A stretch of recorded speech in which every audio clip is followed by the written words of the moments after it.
And we back in this thing like we left something. Welcome back to this week's episode of I Got a Story to Tell. I appreciate y'all coming back and rocking with me for another week for another story from my life. I appreciate y'all.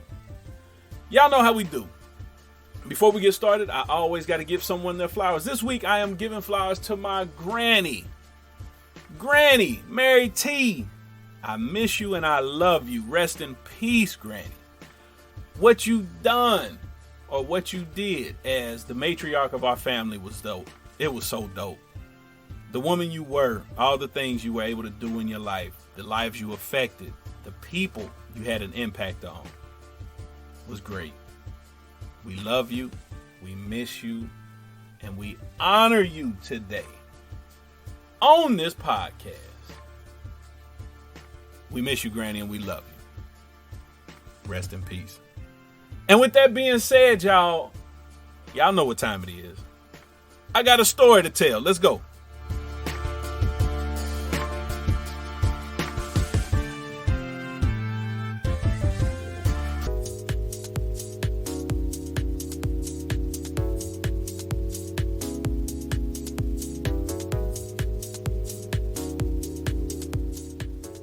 So, this story takes place in the early 2000s. Now, I know y'all are like, Mike, you usually tell us exactly, the year and all that. So the reason I say early 2000s, because there's a dispute on when this actually took place. Some of us say it took place 2003. Others say 2004. So there's a dispute the year. I know 2003, but again, can't tell everybody anything. Now, let me get to the story. So, like I said, this is early 2000s. My brother and myself are living in Tampa, Florida. We're living on, it's an island called Harbor Island, downtown. If you're from Tampa, you know where Harbor Island is. Life is great. We kicking it, enjoying life, going here and there. And around this time, I'm getting my hoe on, right? Like, I'm whoring crazy. And I'm trying to catch up for missed hoeing opportunities I had in college, right? Because I let a lot of twiz pass by me in college. Took advantage of a little bit here and there, but not as much as I should have. So now I'm like, okay, I'm about to be a full-fledged, just flat-out strumpet, right? So also at this time, my brother had a girlfriend. She lived in Houston. And like I said, we were in Tampa. So most weekends, if she wasn't in Tampa, my brother would fly to Houston and they would be together. She had a younger sister that my brother was telling me about, like, hey, I know your type, Mike. Hey, you will like her. So anytime, his girl was there, I'd be like, hey, hook me up with your sister. She would be like, no. Like, I mean, a firm no. Like, wasn't no, well, I don't know. Nah, it was no. I think maybe because she knew I wasn't about shit, right? So she was like, I'm not hooking my sister up with this nigga. So one weekend, she's supposed to come down to Tampa, and my brother and her are going to go to Orlando to kick it, to hang out. Now, Orlando, we would go to Orlando every now and again, do a little shopping. They had a club at the time called Roxy, go to Roxy. But it wasn't really like a place we would go like every weekend. It wasn't one of them spots, even though Tampa and Orlando are very close. So this weekend, they're supposed to go up to Tampa and hang out and go to Disney World. Disney World has never been my shit. I've never been big on the Disney thing, and I've never been a big fan of theme parks and amusement parks like that. I would go to Kings Island growing up and shit like that, but it wasn't my thing like that. So that Thursday, she calls my brother. She's supposed to come that Friday, that next day. She calls my brother Thursday and says, hey, I think I'm going to cancel this weekend because my younger sister just graduated from college and she's coming home for the weekend to hang out, and I want to spend time with her. So my brother, being the quick thinker he is, says, hey, why don't you bring her with you? So she was like, all right, let me talk to her, and I'll let you know. Cool. So my brother comes to me and is like, hey, nigga, we going to Orlando this weekend. I'm like, huh? He was like, I need you. I said, all right, man. So I had to cancel plans. I had some hoeing plans that weekend. So I had to cancel with that young lady, like, hey, I got to go out of town, yada, yada, yada. She's like, all right, cool. So this is an opportunity for me to be a whole, like, with a new young lady. So she calls back. She says, hey, she's going to come with me. Cool. So I'm hyped now. Oh, nigga, I'm hyped. I'm like, yes, we going to be in Orlando Friday, Saturday, Sunday night, and they fly out Monday morning. Cool. So now I'm like, okay, when we pick them up from the airport, I got to be looking and smelling fantastic, right? Never get a second chance to make a first impression. Friday comes. We go to the airport. They call. Hey, we just landed. We're going to be walking out. So we're inside the airport waiting on them. They finally come. The sister come out. The younger sister come. She got on a pink velour sweatsuit that she might have got from Ross or something like that. And a pink baby fat flip phone in her hand. I said, oh, yeah. Oh, yeah. I got, man, listen, I'm over there like, oh, yeah. Because I'm trying to be on some Kevin McAllister, right? Y'all know Macaulay Culkin and Home Alone, both hands on both cheeks, right? I'm trying to have her like that. So I'm like, oh, yeah, without a doubt. I'm like, oh, yeah, my brother know me. So we walk up to him and I introduce myself. I extend my hand. I'm like, hey, how you doing? I'm Mike. And she's like, hey, how you doing? But it was kind of like, it wasn't no, hey, glad to meet you type. It was like almost like a stern, like, nigga, I'm not here for the bullshit. Like she had been prepped and coached like, hey, you're going to meet this guy in Tampa and he ain't about shit. Almost like she was fed some game before going in. So she knew the fuckery that I was on. So she like, hey, nice to meet you. Like no smile. I'm like, damn. So in my mind, I'm like, okay, Mike, let me recalculate shit. You may not get the smash. But then I started thinking like, well, a few days with me, my humor, being nice, how I am, she ain't going to be able to, she's not going to be able to deny the smell goods, right? So I'm like, okay, maybe I can wear it down a little bit and she'll, come around and be cool and all that, right? So before I met her, I had called my brother DC. Shout out my brother Sweets. So I had called him and told him like, hey, girl coming down, about to meet old girl. He was like, all right, let me know what, what's the what when she get there. I'm like, all right, bet. So we get in the car at the airport and we start heading straight to Orlando. Tampa to Orlando is not a far drive at all. And I want to call DC and be like, yo, but I can't. Everybody's in the car. Now, the hotel we're staying in doesn't have any available rooms on that Friday. So we're just going to be staying there Saturday night and Sunday night. So for Friday night, my brother's like, hey, we're going to rent 2 villas and, just stay there for the night. Cool. Nice spot. We get to the spot where the villas are and my brother's like, hey, let me run and get these keys. So he hops out the car, runs to grab the keys. And I hop out the car. The 2 sisters are still in the car. I kind of walk off from the car. I called DC so quick. He answered the phone. He like, hey, nigga, ain't no hello. Ain't no nothing. Hey, nigga. I'm like, nigga. He said, nigga like that. I say, nigga. He like, word? I say, nigga, word. He like, you gonna try? I said, nigga. And we get off the phone. Now, if y'all understand that conversation, y'all understand. Y'all know you can answer and talk. All you gotta do is fluctuate your voice. Nigga. Meaning like I'm confirming what you saying. Like if he asks me like, hey, is she good looking or whatever, you gonna smack? Nigga. That's my yeah. What she look like? Nigga. Y'all hear that? That mean good. So y'all get what's going on, right? Y'all picking up what I'm putting down. So we get off the phone. Again, me having the mind of like a whore at that time. I'm thinking, okay, me and old girl gonna stay in one of the villas, my brother and his girl in the other one. Nah, ain't going for that. The 2 sisters stay in one, me and my brother stay in the other. I'm like, damn, so Friday already gone. I know I'm working on, I got a clock here. I got a clock. I got a short window of time. I need to pull this off. Cool. So Saturday comes. The plan for Saturday is we're going to go to Disney World and, the little kid shit, right? Feel like a kid, have fun. Again, Disney World's never been my shit. I've never been a big fan of theme parks like that. So we go to the hotel where we're staying first, right? Check in. I have a room. The younger sister has a room. My brother and his girlfriend are in a room. So instantly, the way I'm thinking, okay, Michael, this is the game plan. We're going to come out today. We are going to make such an impression on this young lady. She ain't going to be able to help herself. Because in her mind, I need her to think, okay, I'm away from home. I'm having fun. Let's live it up, right? Let's live it up. So that's what I'm thinking.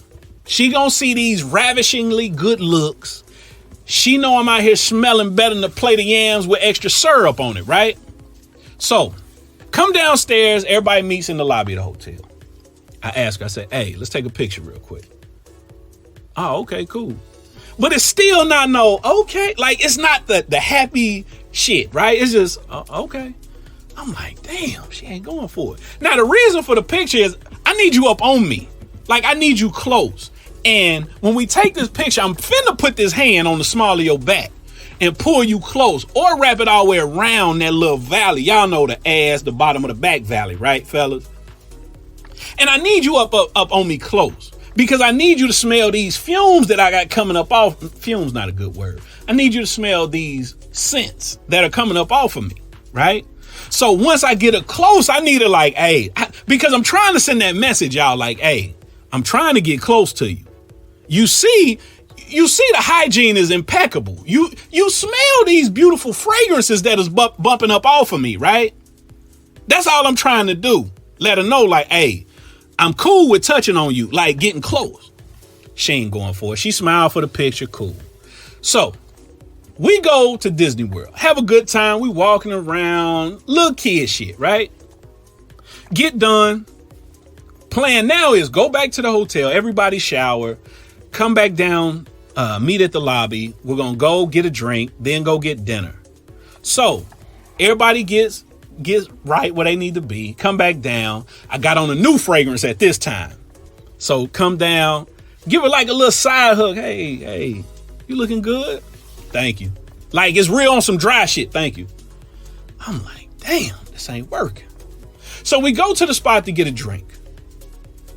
As we're drinking, the little sister is holding her glass and she takes a sip, frowns a little bit and holds the glass away from her, sniffs it and holds it back. I'm like, what's up? She's like, man, this don't smell right. I'm like, huh? So she gives it back to the bartender. Bartender gives her another one. Same thing. Like, damn. Go to dinner. I think she had a glass of wine or whatever. So now my thinking is, okay, we done had a drink.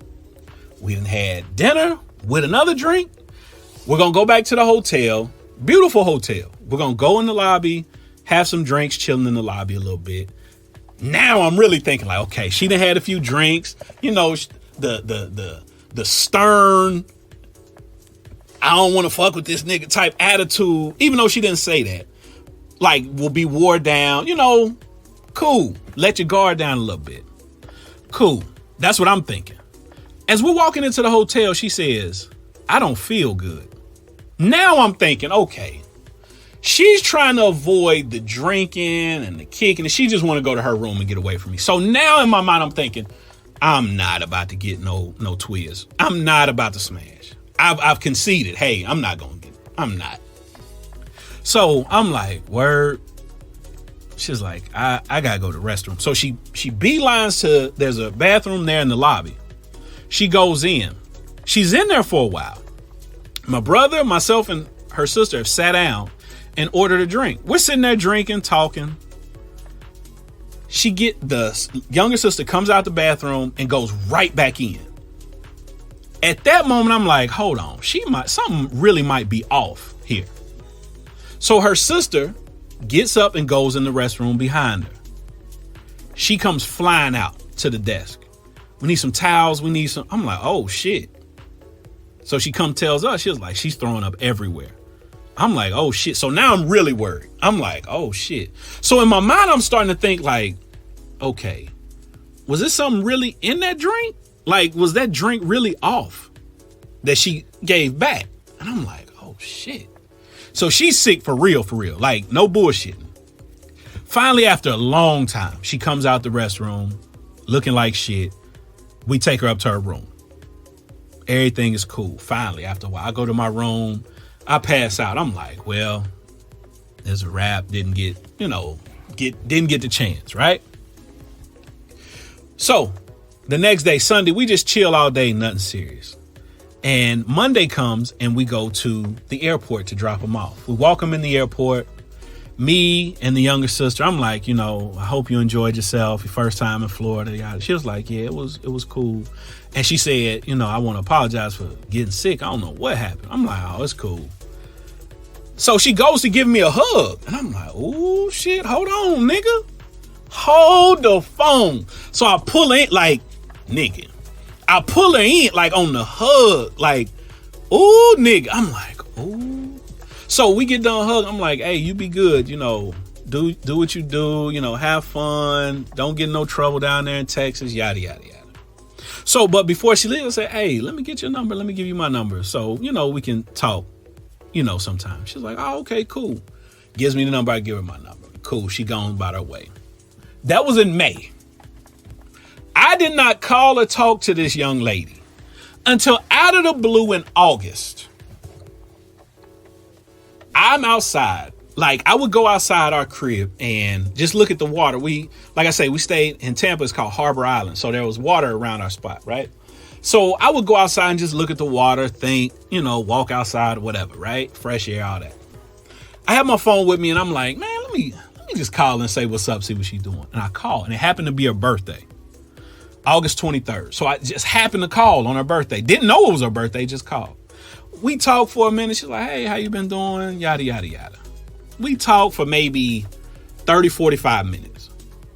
And I'm like, well, all right, I was just checking on you, seeing what's up with you. She was like, oh, okay. She's like, well, I'll call you sometime soon. All right, cool. Get off the phone. I'm thinking again at this point, I want to smash, but the way shit went, I don't think that's going to happen. The next day, she calls me. We on the phone for about an hour. And she mad cool, like super cool. So I'm like, okay, she all right. She all right. I wish she'd have, let me see this side of it while I was with her. So a couple weeks from then, my brother says, hey, I'm going to Houston. You trying to go out there with me? I'm like, yeah, we can go. So we go. I call her. I say, hey, my brother and me are coming to Houston. I was like, what you doing this weekend? She's like, nothing. I was like, all right, let's hang out. Cool. So my brother and I get to Houston. We always stayed at the Hilton by Hobby Airport. So we get there, get to the hotel, and both sisters are there. They're in their own separate cars, though. So we're all over the place. I'm riding with the younger sister. My brother's with his girlfriend. We're riding all over, going to eat, hanging out, Galleria, the whole thing, right? That evening comes. I'm thinking like, okay, we've been talking on the phone. It's got to go down, right? Again, I'm just trying to hoe. I ain't trying to hurt nobody. I just want to be a hoe. That's it. Like, God has put this on me. Like, I have to wear this. Like, he put the spirit of like whoring on me. So I'm like, you know what? I'm just doing his work. So she not going for it though. She like, nah, I'm going home. I'm like, fuck. Like, why is she not going? Wasn't going. But had a great time anyway. So at this point, I'm like, you know what? This shit ain't about to happen. This is not about to happen. So I'm done with it. We can be cool, you know what I'm saying? We can chat on the phone. That's what I'm thinking to myself. Basically, I'm on some sucker shit, right? I can't get my way, so I'm on some mad pouting shit, right? Not pouting really, but just angry. So anyway, we fly back to Tampa. Her and I, we talk on the phone still. We still talking on the phone. So one day I'm like, you know what? Fuck this. I'm about to put that pressure on you. I got to put the ball in your court just to see what you gonna say. So I call her. We're on the phone. I said, hey, what you doing next weekend? She was like, nothing. I was like, hey, I'm coming to Houston. She was like, you are? I was like, yep. She was like, okay. I said, we're going to hang out? She said, yeah. I said, okay. I said, I'm going to be staying at the Hilton. She was like, okay. So I just say, you going to stay with me? Radio silence for a minute. Because now I done put it out there. Hey, because it's like, okay, you know how I'm feeling, right? You getting the vibe. Because I'm saying little slick shit here and there on our phone conversations, but I'll cover it up with a little laugh. Y'all know how when a nigga will say something, for example, on Facebook, to try to like take the sting out of it, he'll add or she'll add the LOL at the end of it. That's what I was doing, even though I don't like that. Like I like people to know where I stand, right? But anyway, that's what I'm doing. Because I don't want her to think I'm like on some Lenny of Mice and Men type shit where I'm strong arming, right? So anyway, I'm like, you gonna stay with me? She goes quiet. And then she was like, we'll see. I'm like, okay, cool. I'll take a week and see. We'll see. So it comes time.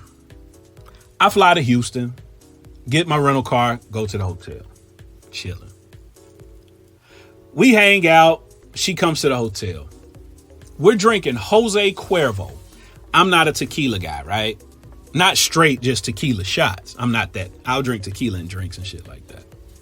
But we're drinking Jose Cuervo. And we're drinking a lot of Jose Cuervo. We're drinking too much Jose Cuervo. So as we're sitting around the hotel room, she says, hey, let's go out. Let's run around. Let's do something. I'm like, shit. I'm thinking to myself, man, as much Cuervo as I done had. But I'm not like how she is. She's been drinking. Where do we end up going? For my Houston people, we go to Alameda Mall. It's some hood shit. It's a low-end mall, right? Right off 45. From our hotel to Alameda Mall was maybe 15 minutes. Maybe. We're walking around Alameda Mall, we drunk. We laughing, ha, he, and all that. Just enjoying life, enjoying each other. It gets time to go. We walk out and she's feeling it. We get to the car. I start up the car. She says, hold on, don't pull off. She opens the door, turns her feet outside the door, and she's throwing up like a wild person. Like, oh, nigga, this Jose Cuervo was kicking her square in the ass, right? I'm like, oh, shit. So now I'm thinking like, this is the throwing up in this person I know, right? So cool. I'm thinking, but let me back up a little bit. As we're walking around Alameda Mall, the whole time we're in the mall, I'm thinking, tonight is the night I smash. That's all I'm thinking. She's throwing up. As we're going back to the hotel, I'm like, there's no way I can smash right now. Like, no way I'm going to do that right now. We go back to the room. We both fall asleep. She wakes up. She goes back to her crib. Nothing happens. I'm like, fuck. The next day, I call her. What you doing? I want to cook for you. Cool. She's making me shrimp etouffee. Now, her mom's side of the family is from Louisiana. So that's like a Louisiana dish that people make. I had never heard of shit. So I came down here. So I go to her crib. She cooks for me. Cool. We're leaving, about to go ride around, hang out a little bit. And we're in the car. I'm driving. Now, at that time when I was at like kind of the height of my hoeing, I would always travel with like CDs or a little CD player with like that you connect like a little speaker to, because I had to have my music, right? In case I was going to find myself in a situation where whoring was called for. I needed, my playlist. Back in the day, I had slow jam tape. Then I had mix CDs, right? So, had my CDs with me. We in the car. We're driving up 45 North. We're going 45 North. I throw in Donnell Jones CD, the Where I Want to Be. Y'all know the silver and black Where I Want to Be, Donnell Jones, the classic. People know me. Know I have an affinity for Chicago, like R&B soul type music, right? So for example, my favorite singer of all time is Donny Hathaway from Chicago. My second favorite of all time is Sam Cooke, who's originally from Mississippi but moved to Chicago. Carl Thomas, huge fan. Dave Hollister, huge fan. Donnell Jones, super huge fan. They all from Chicago, right? We driving. Throw that Donnell Jones in, right? I skip right past. Say what, say what, say what. I go right past that. Even though that's the cut, don't get me wrong. I got to go past that to show they got eyes on me, right? Because I'm setting the vibe, setting the mood. I don't need the upbeat shit right now. I'm not a big fan of upbeat R&B myself anyway. So I need to go past, say what, say what, I need to go straight to, it's 3:15, girl, what's it gonna be? I need that show. They got eyes on me. I'm setting the mood. So I'm y'all feel me. Y'all, if y'all know, y'all know. We riding. Oh, nigga, we vibing in this car. It's quiet. We saying a little shit. Oh, I'm on my cool, smooth shit, right? Oh, Mike is cool as shit. Riding Donnell Jones providing the soundtrack. Oh, that nigga Donnell Jones is scoring the movie that is taking place called Life, right? So we riding, talking a little bit here and there. I needed to hear these Donnell vibes though. So I asked her, I'm like, this was a hot CD, wasn't it? Because I know everybody love that. Everybody I know love that CD. So I asked, I say, hey, this hot CD, huh? Y'all, she say, no, I don't really like Donnell Jones. Nigga. At that moment, I said, oh no, I can't fuck with Slim. I cannot rock with Slim because she's hating on Donnell Jones. Let me tell y'all something, ladies. If you ever want a dude to stop rocking with you or messing with you, and I want y'all to hear me good, hate on somebody that he loves musically, like he's a big fan of, or hate on his favorite team or favorite athlete. I promise you a nigga quit fucking with you. Let me tell y'all real quick, quick story. In college, the year that Duke lost to UConn with Khalid El-Amin and all them in the championship game, I want to say that was 99. I could be mistaken. I want to say that was 99. I'm sitting there watching the game. Y'all know I'm a huge Duke fanatic. I'm sitting there, they lose. I'm heartbroken. I'm hurt. I'm mad. I'm upset. Young lady I was dealing with at the time said, that's why they lost. Me and old girl, my view, and I'm being dead serious here. My view of old girl right then at that moment was never the same. And I liked her. She was good. She was good people. I liked her. After she said that, I was good. Like, what? Oh, you tripping. Because now, if she was like, say, a Carolina fan and said that, okay, cool, I get it. There's that rivalry. If I'm an Ohio State fan and I'm dealing with a young lady and she's a Michigan fan, and she says that, okay, cool, I get it. There's a rivalry. Don't just say shit to be on some hateful, shit like that. So when she said that about Donnell Jones, I'm like, oh man, I can't rock with Slim. Because I couldn't in my mind figure out and fathom how a person could not like the smooth tunes of Donnell Jones. So now I'm like, oh shit, vibe messed up. I'm like, wow. So I'm like, really? She's like, yeah, I don't really. I said, oh. I'm thinking to myself, oh, she whack. I instantly start thinking, oh, she must like getting smashed to like, you know what I'm saying? No Limit like albums and shit. That's what I'm thinking. I instantly start judging like, she like listening to Sons of Funk pushing inside of you, shit like that. I'm instantly upset. We riding a little bit. I'm like, fucking whack, man. I'm talking to myself though. I'm like, she whack, man. I ain't fucking with her. This nigga's hating on Donnell Jones, right? We go hang out a little bit. We coming back. My whole mood is still kind of off. So instead of listening to Donnell Jones on the way back, because I'm about to go drop her off at the crib, I put on my favorite hip hop album of all time by my favorite hip hop artist of all time. Sean Corey Carter, a.k.a. Jay-Z. Reasonable Doubt, which is my favorite album of all time, right? So I put it on, and one of the reasons I put it on is because it's not too, like, hard driving hip-hop beats, you know what I'm saying? So it's still mellow.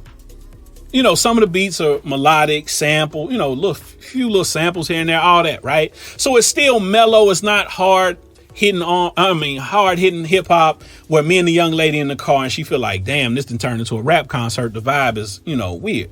So I throw that on, right? Go straight to my favorite song, Dead Presidents, part 2. I go to it as I'm riding. I'm out for presidents to represent me. What? You know what I'm saying? The beat comes on, my favorite song.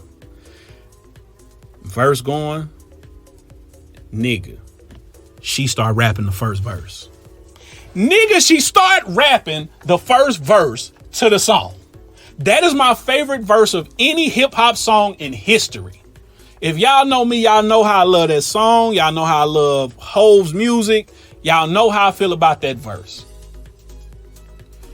Man, I look over, like I peek over first because I'm like, is that how she rapping? I look. Murder is a tough thing to digest. It's a slow process, and I ain't got nothing but time. I was in love, y'all. I was in love. I was in love.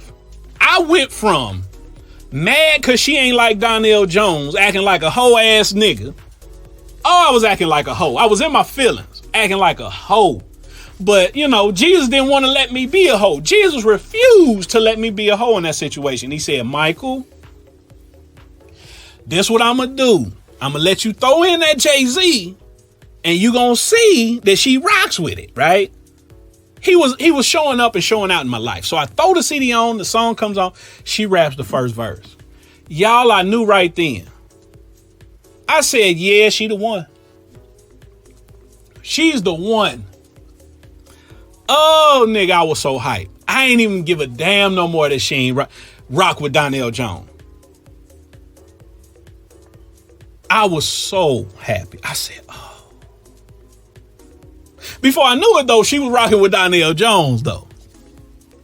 And one day, on the boat, with 50, 60 close friends, sailing on down the East River in New York City one night, it was raining, too. She became Miss Wilson. I'm out.